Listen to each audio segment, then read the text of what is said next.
Gary, how many fires did you see from the air again?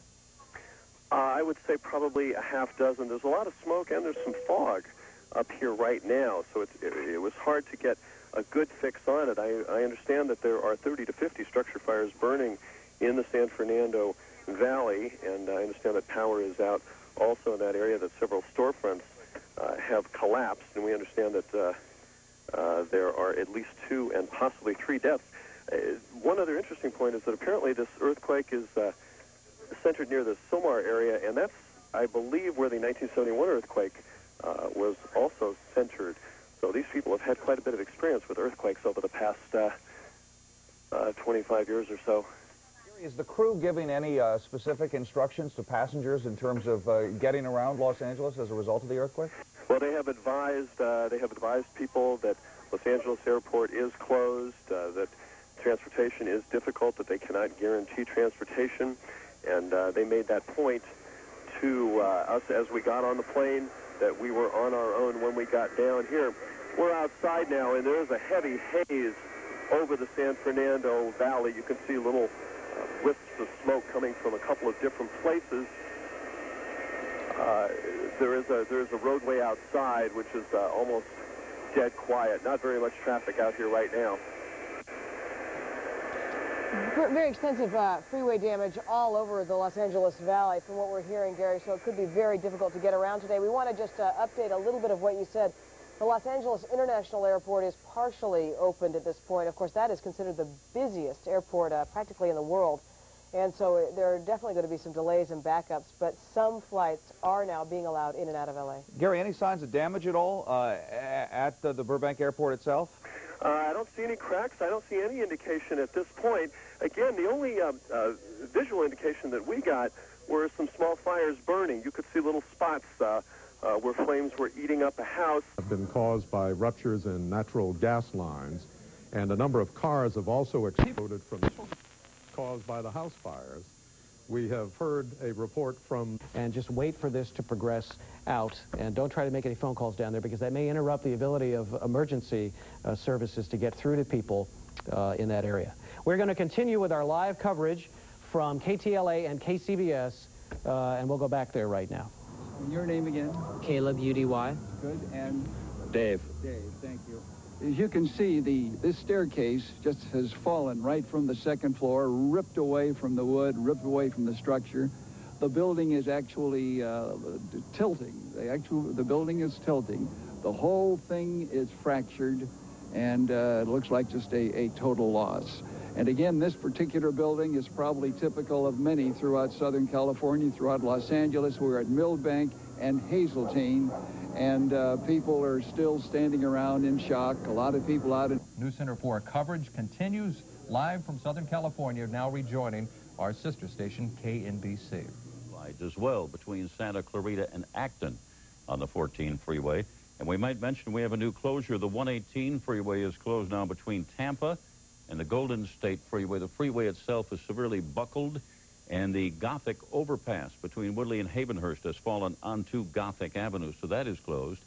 Northbound San Diego Freeway transition to the westbound 118, that is closed, and that's due to some structural damage on the overpass. You're looking at a live picture right now. This is the Antelope Valley Freeway, the 14 freeway ramp as it transitions over to the southbound Golden State, the 5. Our camera at this point pretty much pointing west and swinging to the south, and it looks as though it was just connected and then disconnected, sort of the way... The health facility has hospitals and clinics throughout the greater Los Angeles area. This one here in the valley in Granada Hills is a very large one. I've passed it many times. It's very busy. There's another hospital across the street or nearby, as you said, that seems to be in much better shape. We'd like to explain also, for some of the viewers across the nation, we are joined by the network at this point who are unfamiliar with some of the towns we mentioned here, Northridge, Granada Hills, Sherman Oaks. Without getting too specific, we'll tell you they're all a part of what we refer to as the San Fernando Valley, which is a part of Los Angeles. So we're talking about major residential and commercial areas here. We're talking about millions of people and very residential areas that come into the city. We're told that there have been a lot of walk-in injuries of people coming in that have been hurt by flying debris, flying glass. You can see a tape of someone being treated at one of the hospitals. Again, Mike, to give people perspective who aren't familiar... let me interrupt. Okay. I apologize. Linda, we're going to go to the network right now in a statement from Governor Wilson. Let's go to that. FEMA, the federal emergency. The car is headed eastbound and had just apparently traveled past the place on the freeway where the freeway collapsed. The collapse on the eastbound section of the freeway is certainly not as dramatic as the section on the westbound. We are going to try to get back over to the other side of the freeway so we can show you some other pictures in a little while. There is a storage area underneath that chunk of freeway, and it is totally collapsed over there. Now, Lou's showing you it now. Lou, can you just go down? We had talked about the storage, public storage underneath the freeway, and there is a picture of somebody's belongings in storage underneath the freeway. So we'll be back to you later live from the Santa Monica Freeway. Kent, Carla? All right, just incredible, Laura. Thanks very much for bringing the live pictures to us. We will check back with you shortly. Meanwhile, we have something else to take care of. Yeah, actually, we're feeling another aftershock right now, and find out if the people up in the newsroom are feeling it. This one's pretty strong. This is a fairly strong aftershock. Yeah, you can see the stylus. Chuck and Colleen, can you feel it? Oh, absolutely, Kent and Carl. This is probably one of the strongest we've felt this morning, and you can see the needle there on the seismocam. We need to fill you in on some information. As we said earlier, Governor Wilson is on his way to survey the damage here, but in the meantime, he says he will sign a state disaster declaration this morning for the Los Angeles earthquake area. He says that he believes President Clinton will also sign one very quickly for federal declaration, making money available for people who have sustained any damage. A couple more reports. We have a report of a third trailer park on fire, Roxford, San Fernando Valley Road, next to an industrial complex. That's just what we were checking a moment ago. Also a collapse on the 118 freeway in Sylmar. Apparently the... I think it's, minimal. Judy, that was a brutal jolt when you first felt it, wasn't it? It was terrible. Just personally speaking, it jolted me out of bed. All the pictures came crashing down onto the floor. And all week long, those of us who live out on the west side of Los Angeles have been having what they call a swarm of quakes. We've been feeling little, I don't know if they're related. They always tell you later, oh, that had nothing to do with the one you felt, and I can never understand that. But we've been experiencing a swarm of little quakes all week. So we were on guard, in a sense. And Judy, we're seeing another example of what occurred along one of the highways in California, some very severe damage there. It's interesting because this is a 6.6 quake, and they talk about a major quake, I think, being at 7 point.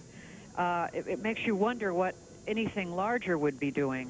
This is very serious damage to the freeway system and to homes. We have a report now. At least 45 homes have been... The lower one is down, and the... Like a parking structure, but we can't tell. We can see on top there are what appear to be parking spaces on top of it. No cars. No cars.